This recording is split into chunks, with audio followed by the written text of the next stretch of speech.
আমি নিজে এটার প্রমাণ পেয়েছি। অনেক অনেক সময় আমি কল্পনাও করি নাই যে এখান থেকে আমার রিজিকের ব্যবস্থা হতে পারে। এমন পরিমাণে রিজিকের ব্যবস্থা এসেছে, দুই হাতে নিয়েও কুলাতে পারি নাই। এজন্য সব সময় চলতে ফিরতে উঠতে বসতে ইস্তিগফারের সাথে লেগে থাকার দরকার আছে না নাই? 5টা শর্তের আলোকে তওবা করলে কবুল করবে কে? 1 নম্বরে স্বীকার জান আল্লাহ আমি পাপী, 2 নম্বরে অনুতপ্ত হন, 3 নম্বরে পাপ কাজটা বন্ধ করে দেন, 4 নম্বরে ওই পাপ কাজটাকে মন থেকে ঘৃণা করেন, 5 নম্বরে আল্লাহর কাছে ওয়াদা দেন আর জীবনেও এই পাপ করব না। এই 5টা শর্তের আলোকে যদি তওবা করেন, আপনার তওবা কবুল করে নিবে কে? প্রতিদিন শত শতবার ইস্তিগফার করতে রাজি আছেন? বিশ্বনবী প্রতিদিন 70 বারেরও বেশি ইস্তিগফার করতেন। শুধু টয়লেটে যে মুহূর্তে থাকতেন ওই মুহূর্তে পড়তেন না। টয়লেটে ঢোকার মুহূর্তে বিশ্বনবী ইস্তিগফার করতে পারতেন না, তাই টয়লেট থেকে বেরোয়েই তিনি ইস্তিগফার করতেন। তিনি পড়তেন গফরানাক। কি পড়তেন? গফরানাক মানে হলো আস্তাগফিরুল্লাহ। গফরানাক মানে কি? গফরানাক মানে আল্লাহ আমি আপনার ক্ষমা চাই, মানে আস্তাগফিরুল্লাহ। আবার বিশ্বনবী বলতেন মান লাযামাল ইস্তিগফার জাআলাল্লাহু লাহু মিন কুল্লি দীকিন মাখরাজা। যে ব্যক্তি সব সময় ইস্তিগফারের সাথে লেগে থাকে তাকে সব সময় বিপদ থেকে মুক্তি দিবে কে? আমাদের জীবনে বিপদ আছে না নাই? কত ধরনের বিপদ! যে কোনো সময় অসুস্থ হয়ে যেতে পারি, যে কোনো সময় দুর্ঘটনার কবলে পড়তে পারি, যে কোনো সময় গুম হয়ে যেতে পারি। কথা কন, এদেশে গুম টুম নাই মনে হয়, ক্রস ফায়ার নাই। কে কোন সময় গুম, কে কোন সময় নাই, কোনো ঠিক নাই। আল্লাহ বিশ্বনবী বললেন মান লাজিমাল ইস্তিগফার জাআলাল্লাহু লাহু মিন কুল্লি দীকিন মাখরাজা। সব সময় যে ইস্তিগফারের সাথে আঠার মতো লেগে থাকবে, আল্লাহ তাআলা তাকে বিপদ থেকে সব সময় মুক্তি দান করবেন। সুবহানাল্লাহ পড়ো।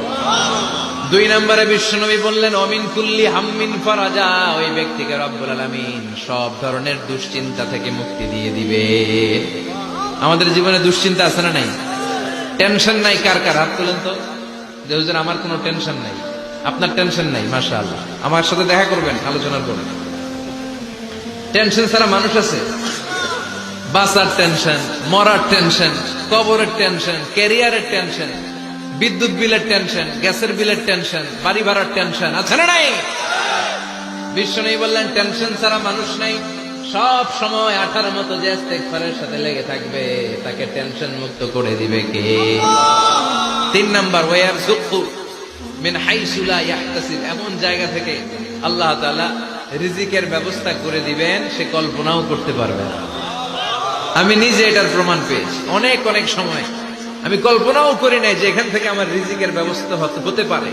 এমন পরিমাণে রিজিকের ব্যবস্থা এসেছে, 2 হাতে নিয়েও কুলাতে পারি নাই।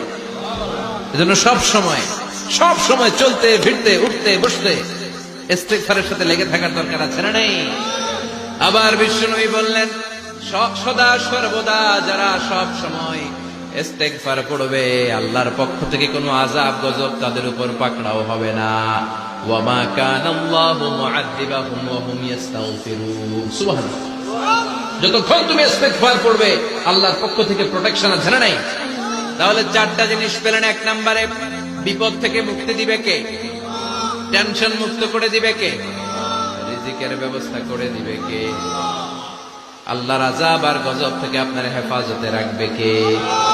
ইস্তিগফার পড়ার 5 নম্বর ফজিলত হচ্ছে সব সময় ইস্তিগফার পড়লে আপনি মুস্তাজাবুদ দাওয়া হয়ে যাবেন। কি হয়ে যাবেন? মানে দোয়া করলেই কবুল করবে কে?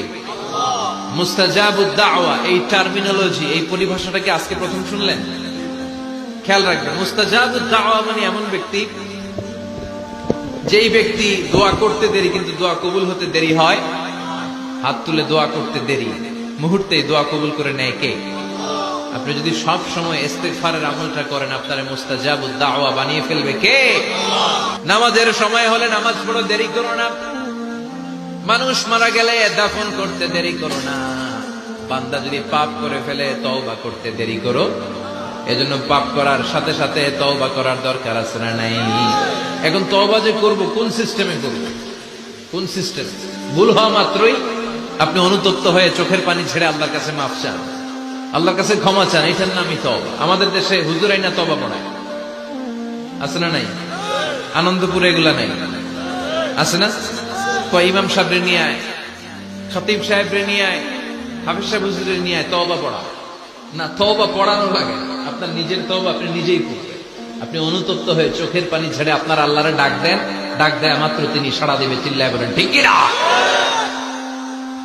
ওলামায়ে কেরামরা তওবার 5টা শর্ত আরোপ করেছে। এই 5টা শর্তের আলোকে যদি তওবা করেন, মুহূর্তের মধ্যেই তওবা কবুল করে নিবে কে? 1 নাম্বার শর্ত হচ্ছে আল ইকরা, acknowledgement. You have to acknowledge that you are the great sinner in the world. এই পৃথিবীর সবচেয়ে বড় পাপী।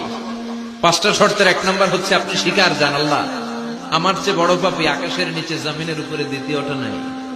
এমন কোন পাপ নাই যে আমি করি নাই। আমার চেয়ে নাদান, আমার চেয়ে পিশাচ, আমার চেয়ে বড় পাপী দ্বিতীয়টা কেউ। অ্যাকনলেজ ইউর সিন, আপনি আপনার পাপগুলো স্বীকার করেন। নাম্বার 1। নাম্বার 2, আন-নাদাম, repentance. You have to be repentant for what you have committed from sins. যে পাপ করেছেন এই পাপের জন্য আপনি লজ্জিত হন। আপনি নিজেকে আল্লাহর কাছে ছোট করে পেশ করেন, আল্লাহরে ডেকে বলেন, আল্লাহ আমি আপনার গোলাম, গোলামের ঘরের গোলাম, বান্দির ঘরের গোলাম, আমারে মাফ করে দেন, আমি লজ্জিত, আমি অনুতপ্ত। তাহলে 1 নম্বর শর্ত আপনি ঘোষণা দেন যে আপনি পাপ করেছেন। 2 নম্বর শর্ত আপনাকে অনুতপ্ত হতে হবে যে আল্লাহ আমি পাপ করে ফেলেছি। 3 number, you have to stop what you have committed. যে পাপ আপনি শুরু করেছেন এটা বন্ধ করে দেন। আপনি সুদের জন্য সুদ খাইছেন, আল্লাহর কাছে তওবা করলেন, আবার সুদ খাওয়া চালিয়েও যাচ্ছেন, এই তওবা কবুল হবে? সুদ খাওয়া আগে বন্ধ করেন। আপনি ঘুষ খেয়েছেন, এই ঘুষ খাওয়ার কারণে আপনি আল্লাহর কাছে তওবা করলেন, কিন্তু ঘুষ খেয়েই যাচ্ছেন, এই তওবা কবুল হবে? 3 নাম্বার হচ্ছে you have to stop what you have committed. আপনি যেই পাপ করেছেন এটাকে বন্ধ করেন। 4 নাম্বার শর্ত, you have to hate what you have committed. আপনি যেই পাপটা করেছেন এটাকে মন থেকে ঘৃণা করেন, ওইটারে মন থেকে ঘৃণা করতে হবে। 5 নাম্বার শর্ত হচ্ছে you have to determine that you never repeat this sin again. আল্লাহর কাছে ওয়াদা দেন, কমিটমেন্ট দেন যে আল্লাহ পারতপক্ষে আমার জীবনে আর এই কাজটা করব। এই 5টা শর্তের আলোকে তওবা করলে কবুল করবে কে? 1 নম্বরে স্বীকার জান, আল্লাহ আমি পাপী। 2 নম্বরে অনুতপ্ত হন। 3 নম্বরে পাপ কাজটা বন্ধ করে দেন। 4 নম্বরে ওই পাপ কাজটাকে মন থেকে ঘৃণা করেন। 5 নম্বরে আল্লাহর কাছে ওয়াদা দেন আর জীবনেও এই পাপ করব না। এই 5টা শর্তের আলোকে যদি তওবা করেন, আপনার তওবা কবুল করে নিবে কে? এজন্য যত পাপ, যত অন্যায় আমরা করি না কেন, আমাদের এই পাপগুলো, অন্যায়গুলো ক্ষমা করার একজন আছে না নাই? তিনি কে? এজন্য সব সময় তওবা করতে রাজি আছেন তো? প্রতিদিন শত শতবার তওবা করতে রাজি আছেন?